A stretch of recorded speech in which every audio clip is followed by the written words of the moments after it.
La colère gronde en Algérie. Dans les rues d'Alger, d'Oran, de Constantine, c'est un même sentiment d'injustice qui traverse les foules. Hommes, femmes, jeunes et moins jeunes expriment à voix haute leur indignation après la décision de la France de bloquer l'accès des travailleurs algériens à son territoire. Une mesure jugée discriminatoire, provocatrice et profondément irrespectueuse par une population qui refuse de se taire. Sur les réseaux sociaux, la colère se transforme en un véritable raz-de-marée numérique, où les mots d'ordre comme #dignité algérienne et #boycott France envahissent les timelines. Pour beaucoup, cette décision est une humiliation de trop, une atteinte directe à la souveraineté nationale et à la dignité des citoyens algériens. Dans les cafés d'Alger, les discussions sont vives. Est-ce ainsi que la France remercie l'Algérie après tout ce qu'elle lui doit ? Lance un vieil homme, ancien travailleur immigré dans les années 70, la voix tremblante de colère. Nos jeunes vont construire leurs routes, travailler dans leurs hôpitaux, et aujourd'hui ils les bloquent comme des criminels ? Renchérit un autre, le poing serré. Cette scène se répète dans tout le pays, symbole d'un peuple qui refuse de rester passif face à ce qu'il considère comme une énième provocation d'un ancien colonisateur. Les images qui circulent sur les réseaux sociaux sont poignantes. De jeunes Algériens, valises à la main, refoulés aux aéroports, leurs rêves suspendus brutalement. Des familles séparées, des contrats de travail annulés, des projets de vie brisés. L'indignation est d'autant plus forte que cette mesure arrive dans un contexte déjà tendu entre Alger et Paris, après des mois de différends sur des questions de mémoire, d'économie et de souveraineté. Pour beaucoup, c'est la goutte d'eau qui fait déborder le vase. Le gouvernement algérien n'a pas tardé à réagir. Dans un communiqué ferme, le ministère des Affaires étrangères a dénoncé une décision unilatérale, injustifiée et contraire à l'esprit des accords bilatéraux. L'ambassadeur de France a été convoqué d'urgence à Alger pour s'expliquer. Le président Abdelmadjid Tebboune a lui-même pris la parole pour condamner des mesures humiliantes et inacceptables, et a promis une réponse à la hauteur de l'affront. L'Algérie ne se laissera jamais dicter sa conduite. Ceux qui croient encore pouvoir nous traiter comme à l'époque coloniale se trompent lourdement, a-t-il déclaré sous les applaudissements d'un parterre de hauts responsables. Dans la rue, ces mots sont accueillis comme un souffle d'espoir. Beaucoup demandent des actions concrètes et immédiates. Certains syndicats et associations appellent à suspendre la coopération économique avec Paris, à réduire les importations de produits français et à revoir les accords de défense. D'autres vont plus loin, réclamant l'expulsion de certaines entreprises françaises du marché algérien. Les manifestations se multiplient devant les locaux des institutions françaises en Algérie. À Oran, des centaines de personnes se sont rassemblées devant le consulat général de France en brandissant des pancartes. La dignité n'a pas de prix, non aux humiliations répétées, la France profite de nous, puis nous tourne le dos. La colère est palpable, mais elle est aussi structurée. Des leaders d'opinion, des figures de la société civile, des journalistes prennent la parole pour rappeler que l'Algérie est un pays souverain, riche en ressources, et qu'elle peut se tourner vers d'autres partenaires internationaux. Dans les coulisses, des diplomates algériens travaillent déjà à une série de mesures de rétorsion.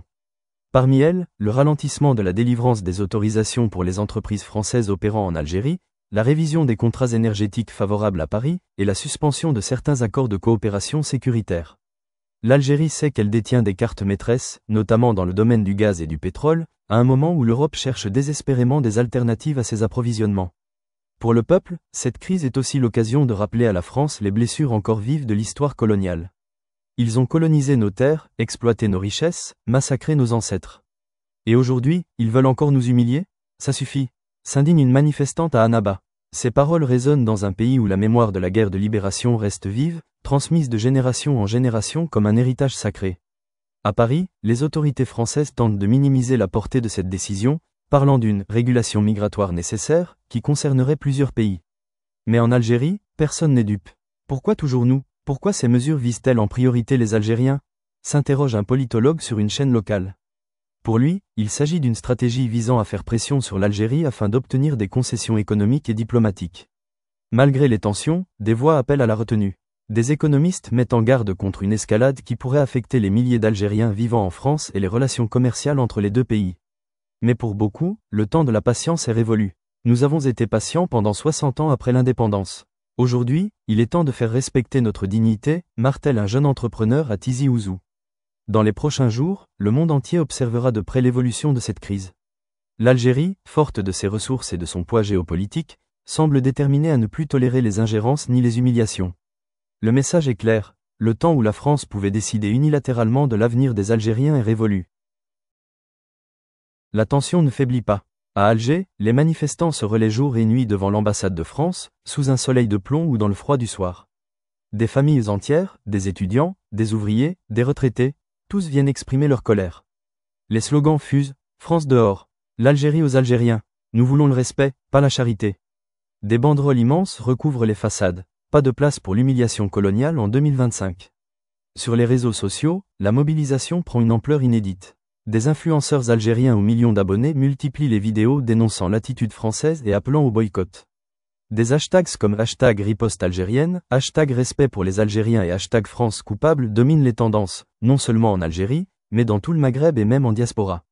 À Oran, un jeune diplômé qui devait partir travailler dans le bâtiment à Marseille témoigne face caméra, la voix brisée par l'émotion, « J'ai vendu ma voiture, j'ai emprunté de l'argent pour payer les démarches. Tout était prêt, et là, on me dit que je n'ai plus le droit d'y aller ? Pourquoi ? Parce que je suis algérien ? C'est ça leur justice ? » Son histoire émeut des milliers d'internautes. Comme lui, des centaines de jeunes voient leur projet de vie s'effondrer brutalement. Le gouvernement algérien, conscient de la gravité de la situation, ne tarde pas à passer de la parole aux actes. Après la convocation de l'ambassadeur français, plusieurs mesures de rétorsion sont annoncées. Punaise 1. Réduction des importations françaises. L'Algérie décide de geler temporairement certains contrats d'importation de biens de consommation venus de France, notamment dans les secteurs de l'agroalimentaire et des produits de luxe. Punaise 2. Révision des contrats énergétiques. Une commission est mise en place pour réévaluer les accords de fourniture de gaz naturel à la France, à un moment où l'Europe connaît déjà une crise énergétique majeure. Punaise 3. Suspension des autorisations pour les entreprises françaises. Les nouveaux investissements français en Algérie sont gelés jusqu'à nouvel ordre. Les entreprises déjà installées voient leurs activités étroitement surveillées. Ces mesures sont accueillies avec enthousiasme par la population. Dans les rues d'Alger, un jeune homme brandit une pancarte. Pas une goutte de notre gaz pour ceux qui méprisent notre peuple. À Annaba, une femme affirme devant une caméra. Si la France ne veut pas de nos enfants comme travailleurs, elle n'aura pas nos ressources. Nous sommes un peuple fier, riche et capable de se débrouiller sans eux. Les économistes algériens saluent ces décisions, estimant qu'elles marquent un tournant historique dans les relations entre Alger et Paris. Pendant des décennies, la France a profité de notre marché et de nos richesses. Aujourd'hui, c'est à nous de reprendre le contrôle, analyse un expert sur une chaîne nationale. À Paris, le gouvernement français, pris de court par la vigueur de la réaction algérienne, tente de calmer le jeu. Dans un communiqué, le ministère français des Affaires étrangères évoque une incompréhension et appelle au dialogue. Mais en Algérie, ces propos sont perçus comme hypocrites. Ils nous humilient et ensuite ils viennent parler de dialogue ? Où était le respect quand ils ont bloqué nos jeunes ? Lance un manifestant à Tizi Ouzou. Les conséquences de cette crise commencent déjà à se faire sentir sur le plan international. Des pays africains et arabes expriment leur solidarité avec l'Algérie. La Turquie, la Russie et la Chine, partenaires stratégiques d'Alger, saluent la position ferme des autorités algériennes et proposent d'intensifier leur coopération économique. Dans les médias occidentaux, certains analystes s'inquiètent des répercussions. La France risque de perdre un partenaire stratégique en Afrique du Nord. L'Algérie pourrait renforcer ses liens avec d'autres puissances, au détriment des intérêts français, avertit un journaliste dans une émission sur une grande chaîne européenne. Pour le peuple algérien, cette crise est bien plus qu'un simple différend diplomatique. Elle est devenue un symbole de lutte pour la dignité et l'indépendance réelle. Dans les écoles, les enseignants rappellent aux élèves l'histoire de la guerre de libération, soulignant que la souveraineté ne se négocie pas. Dans les cafés, les débats s'animent autour de l'idée de bâtir une Algérie forte, autonome, capable de tenir tête à n'importe quelle puissance étrangère. Si nous testent, nous disons, nous ne plierons pas.